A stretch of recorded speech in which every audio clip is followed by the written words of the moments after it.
What it do? Bedtime crew. Hey man, listen, UFC 297 Strickland versus Duplessis. I'm here with the full card predictions with the Bedtime BICKS.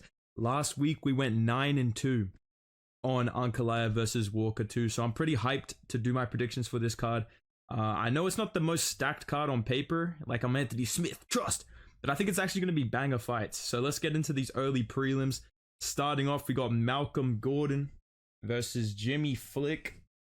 Bro looks low-key kind of racist, I'm not gonna lie, but I'm picking Malcolm Gordon to get this one done via decision.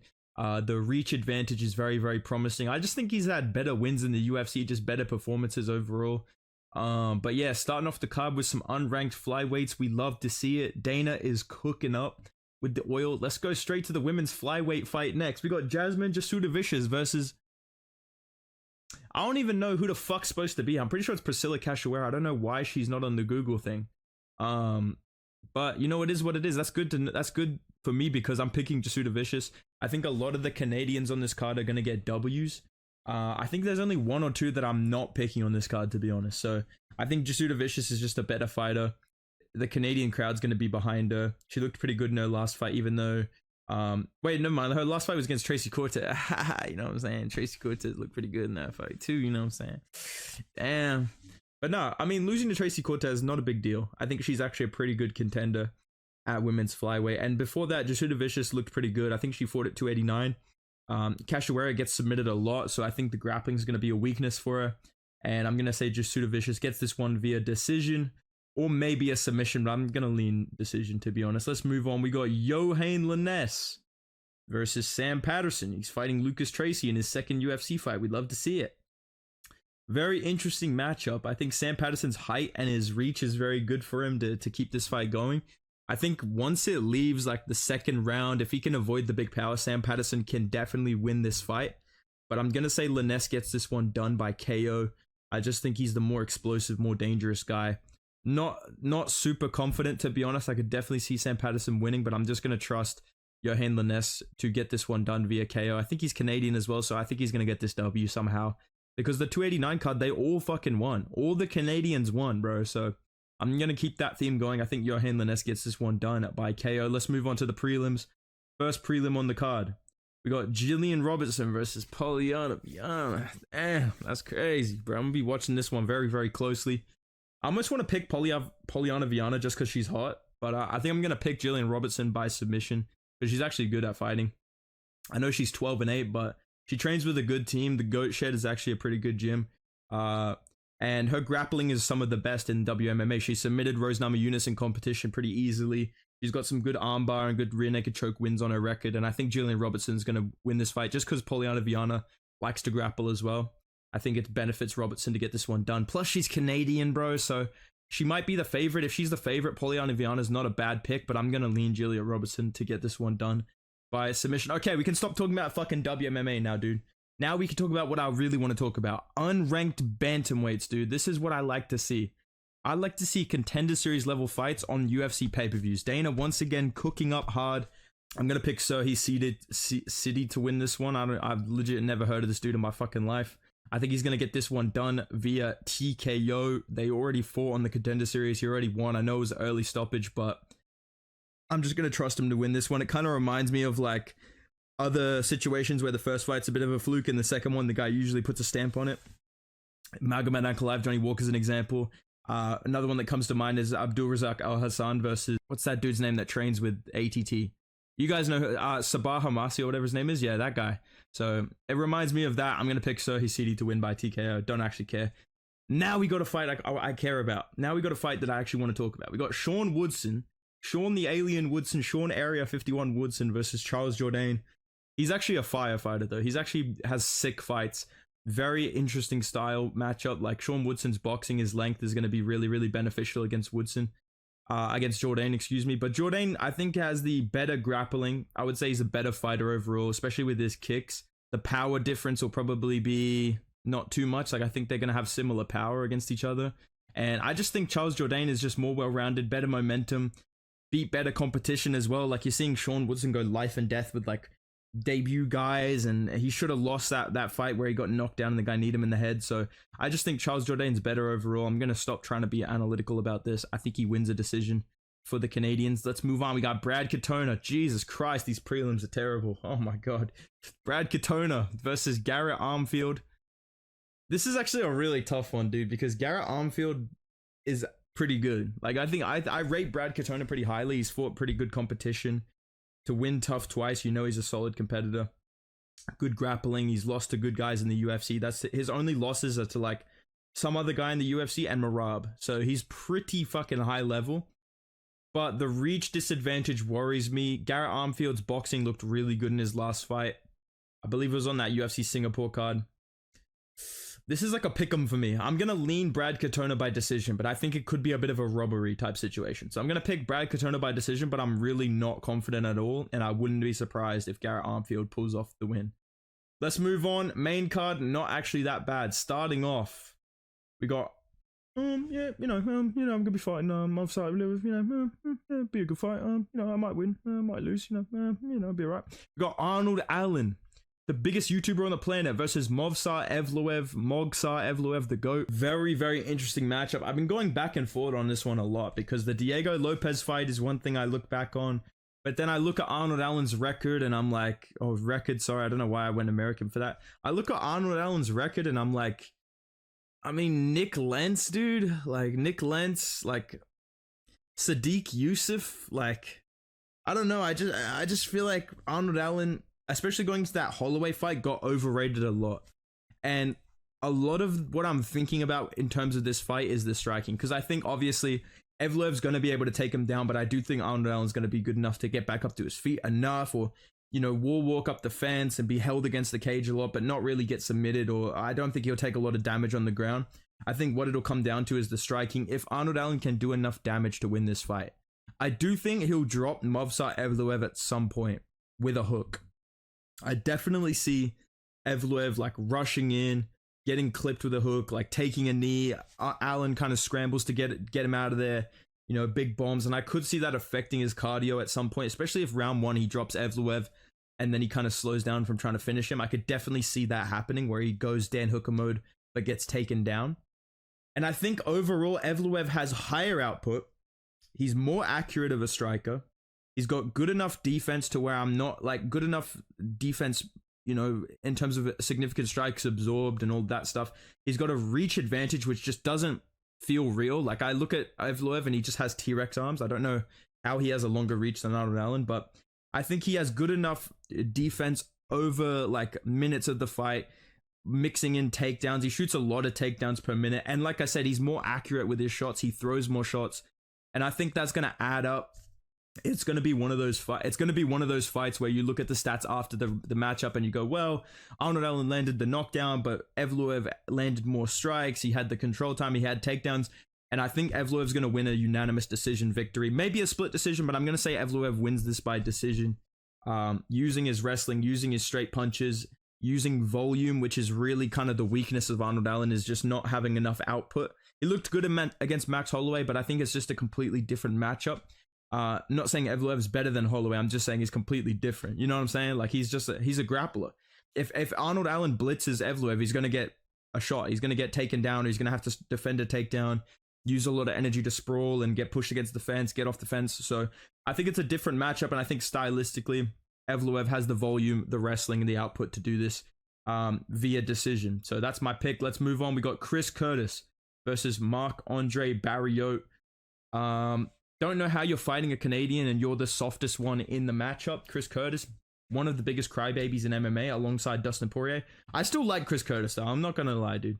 But he did get trolled by Raul Rosas Jr. That's tough, dude. Like, dude, that's tough. First and foremost, I think this is going to be fight of the night. This is going to be an absolute fucking scrap. That's just how both of these guys fight.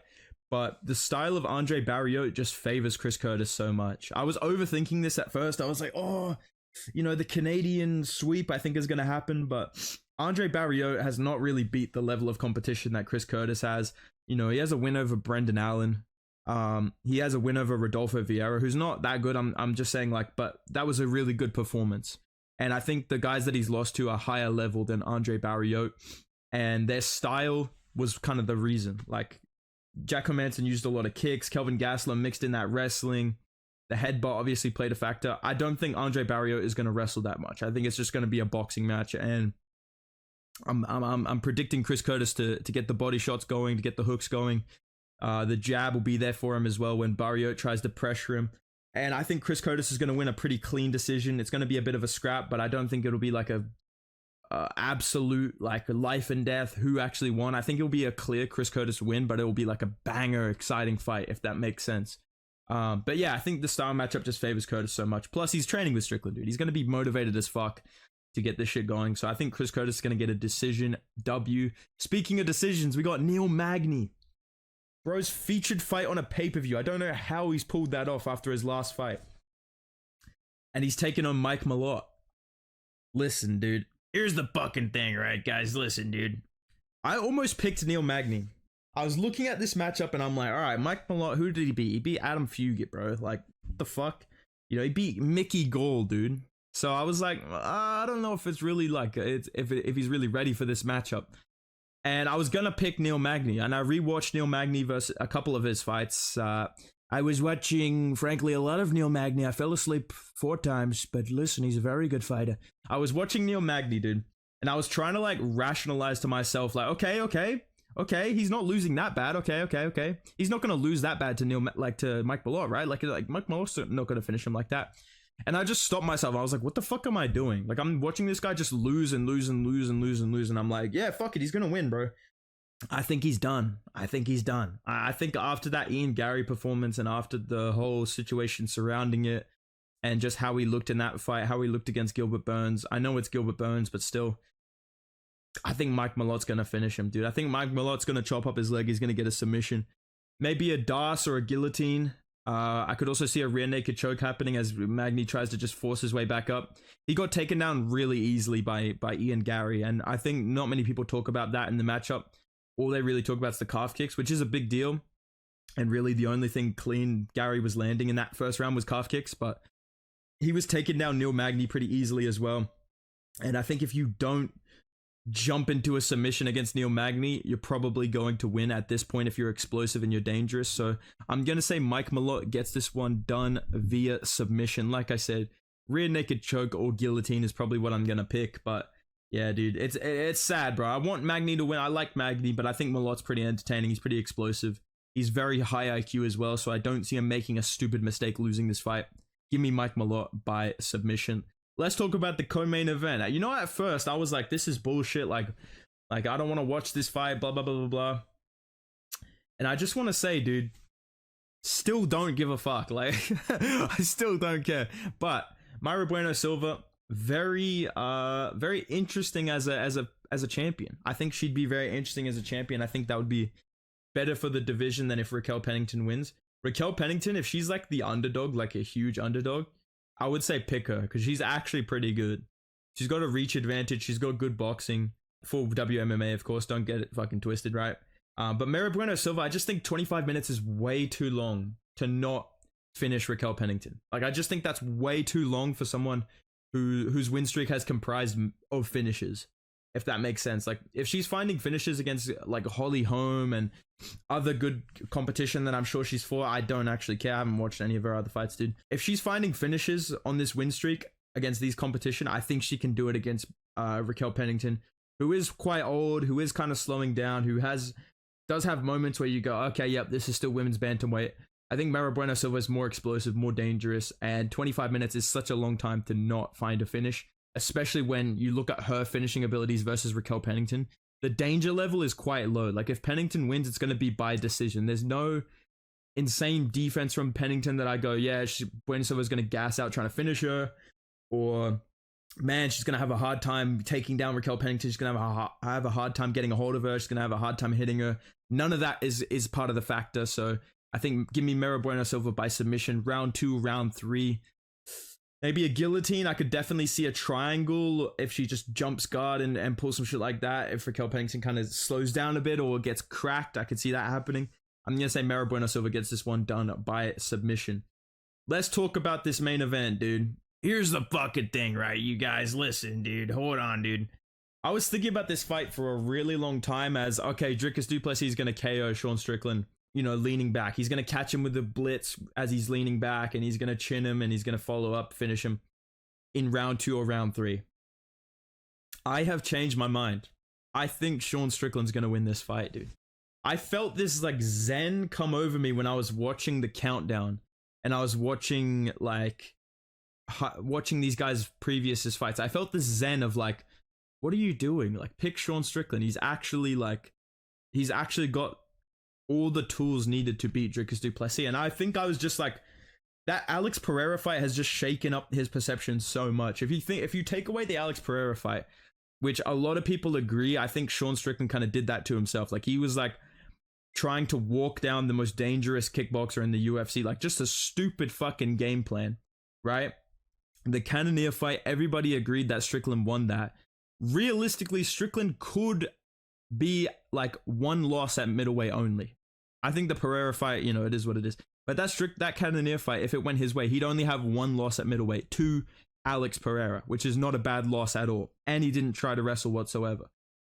I like the shape that Strickland is in. I like that he's ripped. I like that he's training with Johnny Eblen, the Bellator middleweight champion.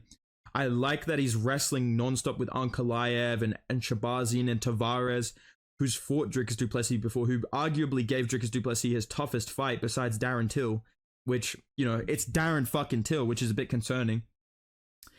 I just look at all of that, and I look at how Dricus du Plessis is talking about Sean Strickland. He's really overlooking him and kind of just dismissive of him because he finished Robert Whittaker, which is such a crazy performance. But I think I think it's like what do you want to be influenced more by? The Robert Whittaker fight or the Israel Adesanya fight? And I'm not saying that the Israel Adesanya fight is proof he beats Dricus, but I think all of the skills that he showed in that fight, plus the fact he's the champion now and he's going to get a boost in his skills. Like, every time somebody wins the belt, they get better. Like, Leon Edwards got better after becoming the champion, right? All of these guys, they get better when they become the champion. Israel Adesanya improves everything when he becomes a champion, right? So many guys are like that. I think we're going to see a more aggressive, but not stupidly aggressive Sean Strickland.